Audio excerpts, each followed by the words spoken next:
میں زیادہ تر فیمنزم کو سپورٹ نہیں کرتا، لیکن ہماری سوسائٹی میں ایک بہت غلط چیز پائی جاتی ہے، لوگ فیمنزم اور بیسک نیڈز کو نہیں جانتے، اور بات اتنی سمپل ہے کہ تمہیں فیمنزم اور بیسک نیڈز کے فرق کو سمجھنا ہوگا۔ ہماری دادیوں نے شادیاں اس لیے کی تھیں کیونکہ اس وقت ان کا سروائیول مرد کے ساتھ جڑا ہوا تھا، روٹی کپڑا مکان یہی زندگی تھی۔ اور ہماری ماؤں نے شادیاں اس لیے کی کیونکہ معاشرہ کہتا تھا کہ ہیپیلی ایور آفٹر، عورت کی کامیابی یہی ہے، اور عورت کو سکھایا گیا ہے کہ شادی زندگی کا مقصد ہے، نہ کہ زندگی کا ایک حصہ ہے۔ لیکن آج کل کی لڑکیاں وہ کمزور نہیں ہیں، وہ خود مختار ہیں، وہ اپنی بیسک نیڈز پوری کر سکتی ہیں۔ ان کو اپنی بیسک نیڈز پوری کرنے کے لیے شادی کی ضرورت نہیں ہے۔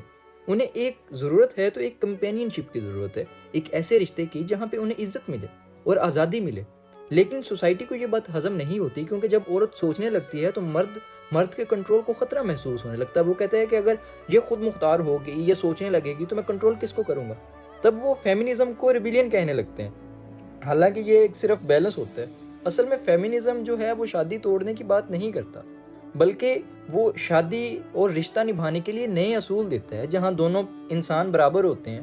ایک رشتے میں میل فیمیل نہیں ہوتے، وہ دونوں ایک برابر ہو کر رشتے کو بچاتے بھی ہیں، اور اس کے بعد بچانے کے ساتھ ساتھ وہ رشتہ نبھاتے بھی ہیں۔ اس میں یہ نہیں ہوتا کہ یہ کردار مرد کا ہے اور یہ صرف عورت کا ہے، یہ مرد کرے گا اور یہ عورت کرے گی۔ اور یہ ایک رشتے میں یہ چیز ہونی چاہیے، کیونکہ رشتہ نبھانے کے لیے دونوں کو برابر ہونا پڑتا ہے، اور آج کل ہمارے معاشرے میں اس چیز کی ضرورت ہے۔